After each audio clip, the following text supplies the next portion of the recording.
Since the beginning of our nation, American struggles for freedoms have been intertwined with the pursuit of knowledge. Frederick Douglass said near the end of his life, "Education means emancipation. It means light and liberty. It means the uplifting of the soul of man into the glorious light of truth, the light only by which men can be free." Douglass, a leading voice in the abolitionist movement, shared the framers' understanding of the deep connection between education and democracy. James Madison, the principal architect of the U.S. Constitution, saw education as a defense against tyranny. In an 1822 letter to Kentucky's Lieutenant Governor, W.T. Berry, he warned, "People who mean to be their own governors must arm themselves with the power which knowledge gives. A popular government without popular information or the means of acquiring it is but a prologue to a farce or a tragedy, or perhaps both." Civic learning is fundamental to being informed and engaged stakeholders in a democracy.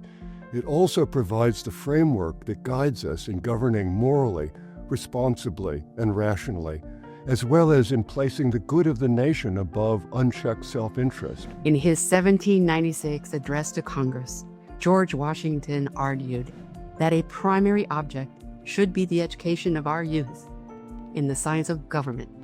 He went on to ask, in a republic, what species of knowledge could be equally important, and what duty more pressing than communicating it to those who will be the future guardians of the liberties of our country? In short, for the founders, civic learning is absolutely essential for sustaining a democratic republic. In today's world, democracy in the United States has grown increasingly intricate and multifaceted. It is vastly more diverse, more technologically advanced, and more globally connected than it was nearly 250 years ago. Nevertheless, the founders' arguments about the importance of civic learning still stand the test of time. The best of today's leaders, regardless of political ideology, understand that we each have a shared responsibility in ensuring our democracy thrives and continues to be responsible to the will and rights of the people. To develop the skills, attitudes, behaviors, and virtues of effective citizens. Whether we are young, old, in between, and whether we are students or CEOs, whether we are part of online forums, civic organizations, or elected bodies. Whether we are from Utqiagvik, Alaska, Naalehu, Hawaii, Bangor, Maine, Wichita, Kansas, or somewhere in between. Today, this is achieved through pluralistic civic learning, which teaches us to work with fellow citizens from all different backgrounds, encourages us to negotiate differences in working towards shared goals. Remembering that although we have many voices, we are one nation. How does pluralistic civic learning inspire rising generations of American leaders? it cultivates civic honesty and patriotism. It tells America's plural yet shared story. It celebrates the compromises that are needed to make our constitutional democracy work.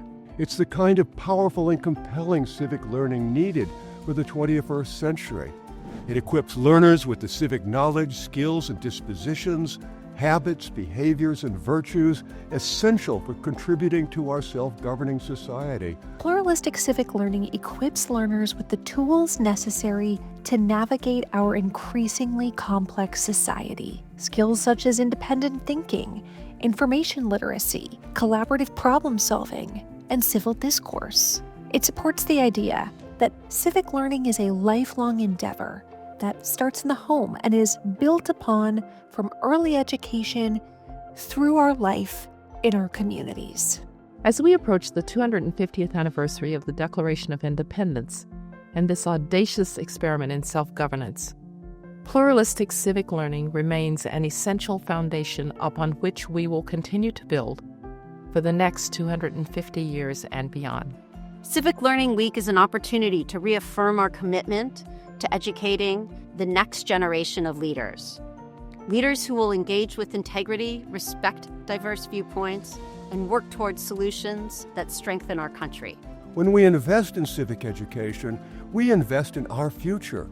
We help create a society in which facts matter, independent thinking is valued, and participation isn't just encouraged, It's expected. Now is the time to redouble our efforts to make civic learning a nationwide priority. Thank you. And on behalf of the Hoover Institution, iCivics, and the Center for Revitalizing American Institutions, welcome to the Civic Learning Week National Forum.